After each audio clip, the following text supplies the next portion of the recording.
It's mad. It is absolutely outrageous. With me, well, I just don't sleep. I just haven't been able to sleep. I lie there all night, and all I can think of is that shade sale and that permit.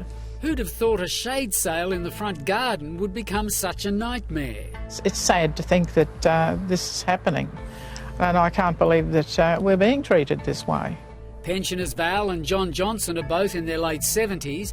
Both are terminally ill, and for the last 2 months they've been forced into a fight with their council over the shade sale attached to their garage. And it looks good and it provides good shade for us, and I'd really miss it. You know, they're telling us to take it down, but, you know, I don't want to. Council have told Val and John this all came about because one of their neighbours had made a complaint.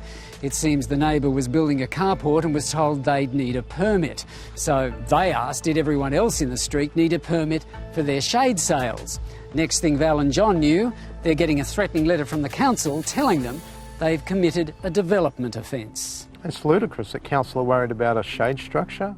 Shane Bowering is from Red Tape Busters, a business specialising in battling bureaucracy. Well, when you're dealing with these things, you've got to get to the source and go to council or government and ask them to prove the initial finding. We just constantly think about this, what's going on with this shade sale. And you were told by the council that they're only doing this because someone complained. That's right, yes. And that's the only reason. And I said, well, what about the rest of Moreton Bay? They said, oh no, they're fine, because no one has said anything about that. How stupid does that sound? I know, it sounds pretty bad, doesn't it? Val and John aren't the only ones being told their shade sales are illegal. Several homeowners in their street are facing the same demand: pull them down or apply for a permit to keep them.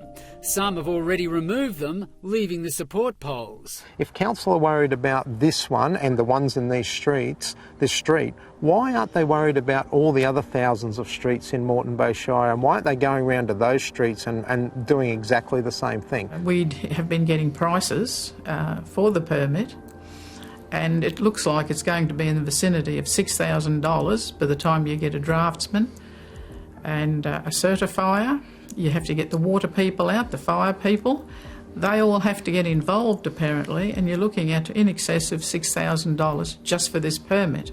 That's got to be more than the shade sale's worth. Oh, it certainly is. Worse still, Val says she's been told even if they pay out the money to get it certified, there's no guarantee the council will approve it anyway. Not fair at all.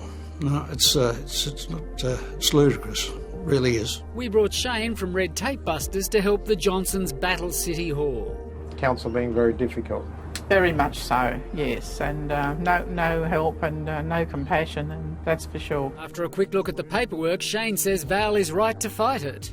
The first thing will be that we'll try and work out why it's an accessible development, to work out whether they're right, that it is, and then if it is, what steps do we need to take? John couldn't make the meeting with Shane because he's undergoing treatment for lymphoma and lung cancer, while Val is battling leukemia.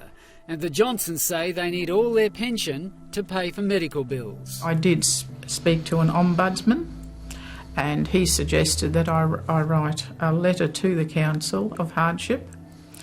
And but no, they said they weren't interested, and they made that quite clear. And they said, well, I'm sorry about that, but you need a permit for the shade sale. Charming. So how would you describe the way the council have treated you? Terribly. I just can't understand why they have to be so blunt, and like there's no, as I said, there's no feeling for anybody. Val and John are hoping they can stay in the shade, but time is running out. They have less than a month to do something. Shane Bowering says they may be able to invoke the grandfather clause. What it means is that council can't implement regulations retrospectively. So they can't say, OK, we've now found this now and you now have to comply with building requirements now, even though it was built 20 years ago. So what would you say to the council if they're listening to this? Well, I think they should pull their socks up and sort of start thinking about the people. I feel sorry for anyone that has to deal with them, I really do, because the way we were treated, you know, I do. I feel for anyone that has to go through the same kind of thing.